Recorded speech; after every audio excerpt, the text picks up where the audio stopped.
Para la Universidad de Ciencias Aplicadas y Ambientales, y en el contexto de nuestra serie ya tradicional en Zoom, canal universitario, Deja tu huella en el ambiente, resulta también positivo ocuparnos de hechos propios de la vida de la educación superior. En los últimos meses y posiblemente a lo largo del año 2012 y 2013 ha sido preocupación permanente de todos los universitarios del país al poder analizar realidades de la educación superior hoy, no solamente en Colombia, sino en el mundo. Para analizar la problemática de la educación superior en Colombia, hemos querido compartir el tema con dos amigos de la universidad, dos compañeros de la trayectoria universitaria por muchos años. Hoy van a estar con nosotros el doctor Galo Burbano. El doctor Galo Burbano es un profesional del derecho que durante muchos años se ha ocupado del quehacer universitario como rector de la Universidad de Nariño, como director del Instituto Colombiano para el Fomento de la Educación Superior. Igualmente presento al doctor Óscar Ibarra, profesor universitario, rector de la Universidad Pedagógica Nacional, lo cual significa una amplia trayectoria para que nos ocupemos del tema que nos convoca en el día de hoy. Y le pediría al doctor Galo Burbano que nos entregue esa mirada que obligatoriamente tiene que hacer la educación superior de Colombia frente al mundo hoy en día. Más allá de las decisiones políticas, de las propuestas de mejoramiento, de transformación, de la formulación de políticas públicas, inclusive más allá de la acción de ciertos organismos internacionales de muchísima importancia, como el Banco Mundial, como la UNESCO y en los últimos años como la OCDE, la educación superior de Colombia sigue su marcha. Y especialmente encuentro con suficientes bases, con suficientes fundamentos y con un desarrollo muy comprometido con la sociedad a la Universidad Colombiana. Por eso creo que, si bien es cierto, nos esperan días difíciles, especialmente a partir del próximo año, cuando todos los colombianos decidamos quién va a continuar en la presidencia de la República, creo que se prevé para entonces por lo menos la formulación de una política de mayor incidencia, de mayor alcance y seguramente de mayor compromiso con el desarrollo de la educación colombiana, y la educación superior es parte esencial, fundamental de ella. Pero esto no es tan fácil ni para los colombianos, ni para las universidades, ni para las instituciones de educación superior, entrar de lleno a acoger una iniciativa que, si bien es cierto puede tener cierto fundamento, debe ser mucho más consensuada. Ya tenemos una experiencia lamentable. Hace 2 años, en el 2011, los colombianos fuimos los receptores de una iniciativa de reforma a la educación superior, de un proyecto de ley que se presentó en el Congreso y que no fue debidamente consultado, y esto provocó la reacción primero de los directivos universitarios, en segundo lugar de pues, sectores importantes de la comunidad académica colombiana y especialmente los estudiantes colombianos que terminaron rechazando el proyecto y el gobierno a su vez tuvo que retirarlo del Congreso. Creo que son antecedentes que tenemos que tener muy presentes para el futuro próximo. Gracias, doctor Burbano.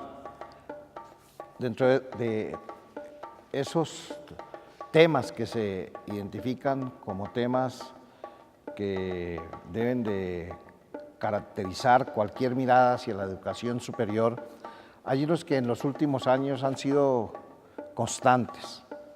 El tema de qué tan pertinente es la educación superior, el tema de si la calidad de la educación superior en Colombia es la adecuada, si es competitiva internacionalmente, y el tema que tiene que ver con los dos aspectos anteriores del financiamiento de la educación superior. Por lo menos estas tres variables, aunque sé que el doctor Galo Burbano y el doctor Oscar Ibarra identifican plenamente otros, quisiera pedirle al doctor Ibarra su reflexión sobre estos tres aspectos mencionados. Muchas gracias. La tesis fundamental de la pertinencia de la educación superior en Colombia tiene que ver con la formación del capital humano. Y esto significa que si no nos cuidamos de manera muy certera en todo lo que se propone en materia de calidad, de desarrollo, de crecimiento, de interacción del sistema educativo y en particular de la educación superior colombiana, con la realidad nacional y las posibilidades y expectativas de la sociedad, pues vamos a estar en serios apuros en un futuro no muy lejano, porque finalmente quienes se forman son los continuadores de procesos vitales y de condiciones humanas, pero no necesariamente de desarrollos históricos que requieren de justamente un posicionamiento de los jóvenes y una perspectiva de futuro que ellos puedan manejar intencionalmente dirigido a aprovechar de la mejor manera las condiciones que el país les ofrece.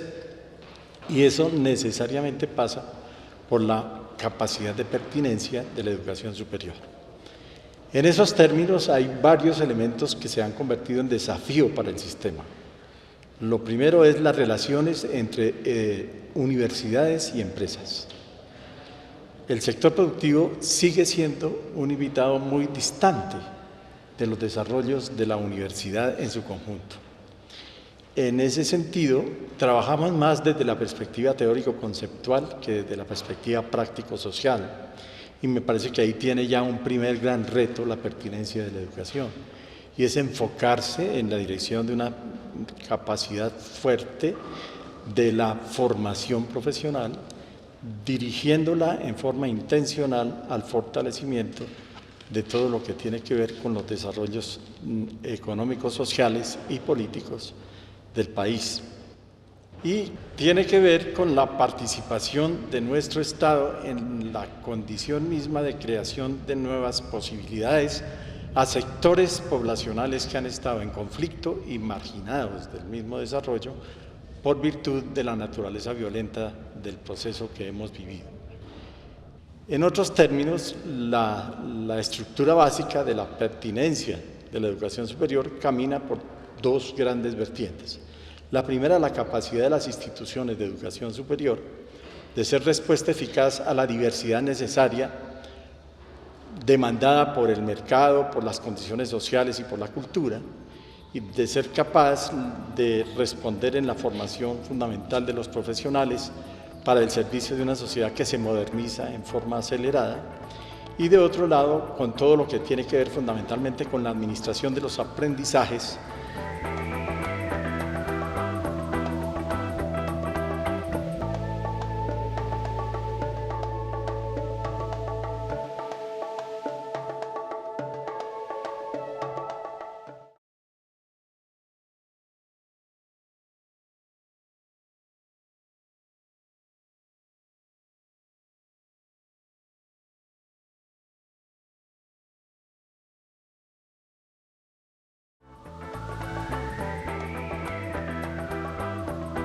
Bueno, hemos escuchado reflexiones sobre la pertinencia. Sería importante igualmente conocer las reflexiones sobre la calidad hoy de la educación superior. Yo pienso que el sistema en su conjunto ha avanzado enormemente en la búsqueda de un enfoque y una precisión de su actuar con calidad en la tarea educativa. En los últimos 15 años, el país ha sido capaz de desarrollar un sistema de aseguramiento de la calidad de la educación superior que es de los más notables en América Latina. Sin embargo, hay retos y desafíos muy grandes en torno al tema de la calidad.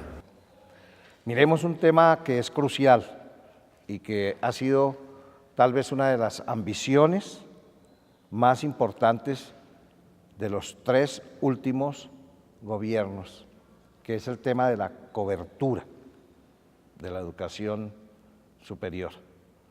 Entonces, en ese ámbito, ver la cobertura como sistema es algo importante, es algo que nos muestra una realidad, y al verlo como sistema, si dentro de él ubicamos el tema de las universidades, escuchemos en ese sentido al doctor Galo Urbano.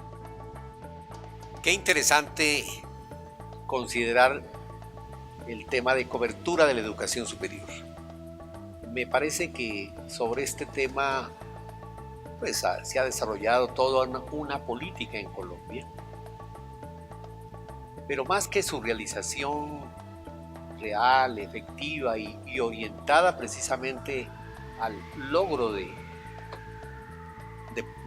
políticas tan importantes como las que ha mencionado el doctor Ibarra, como la de pertinencia y como la de calidad, creo que tenemos todavía mucho por hacer los colombianos y especialmente los principales responsables de la educación en nuestro país, que son las universidades, las instituciones de educación superior y el gobierno nacional.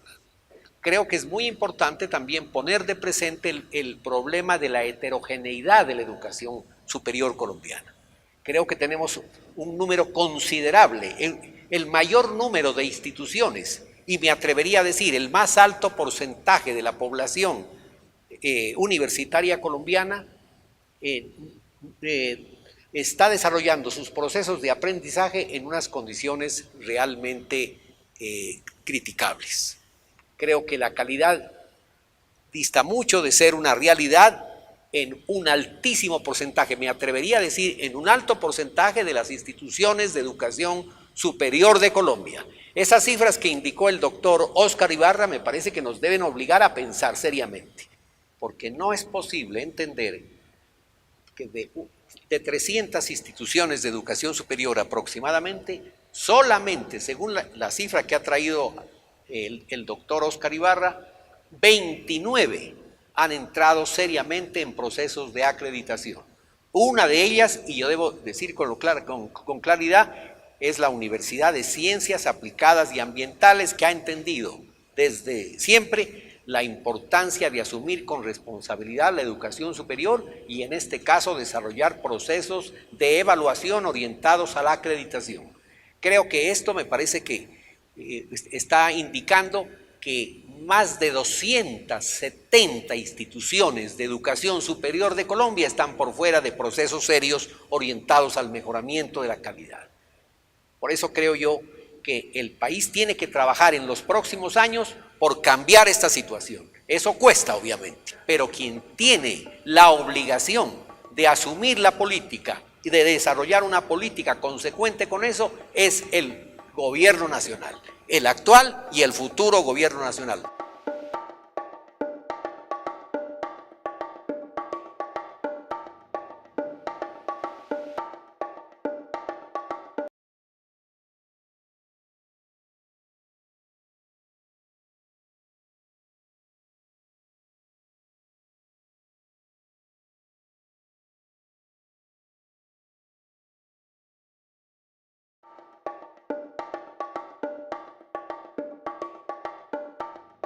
La educación superior en Colombia cuenta con universidades, con instituciones de educación superior, con instituciones tecnológicas, con instituciones técnicas profesionales.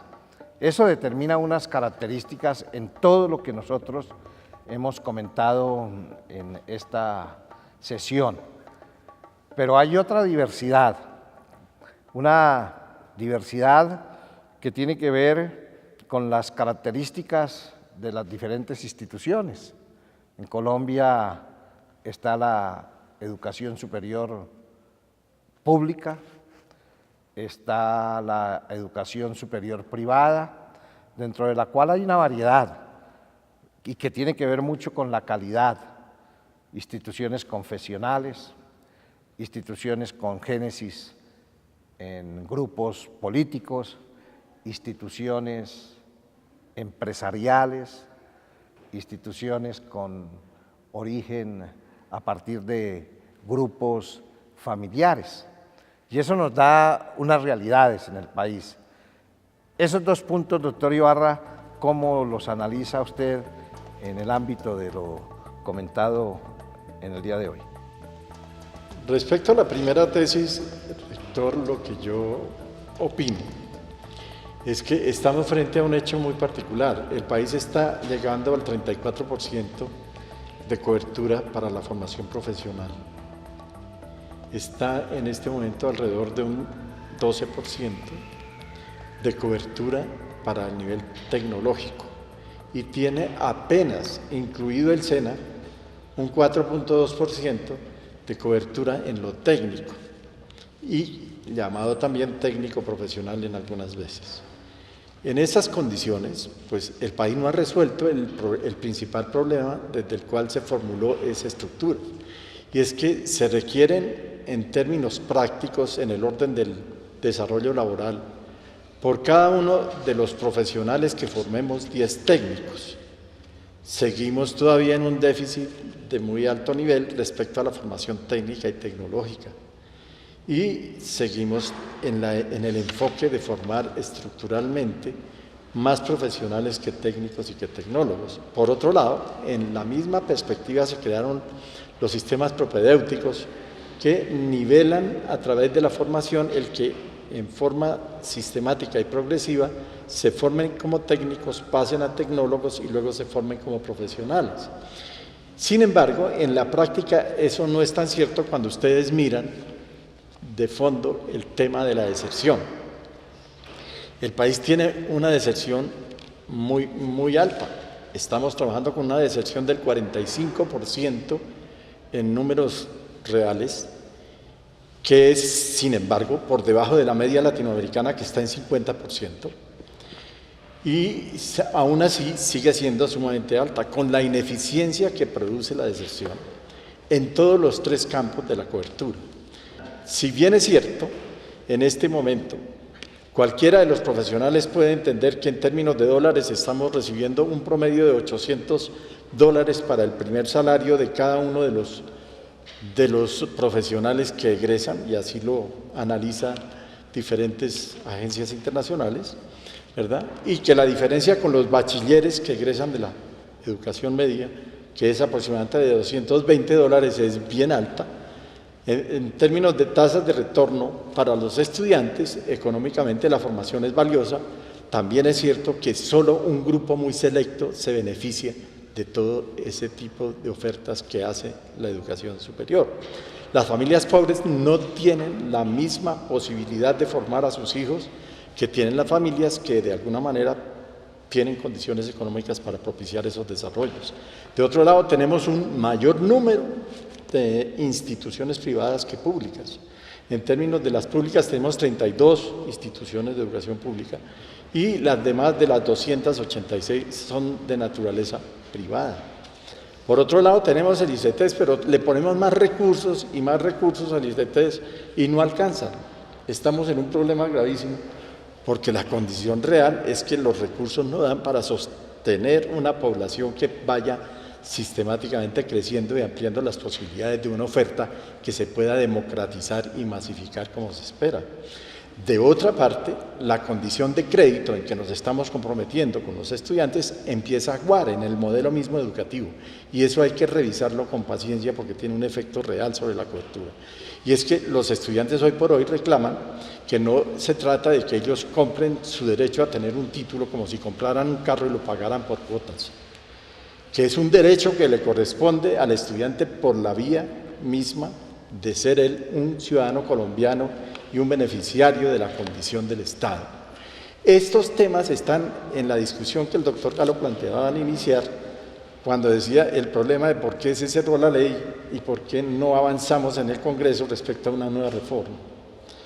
Por la condición misma de que se tocaron puntos muy neurálgicos, la participación del sector privado en el desarrollo de la investigación, la participación de los estudiantes en la educación y la ampliación de coberturas desde una perspectiva de una sociedad que les volvió crédito lo que es un derecho.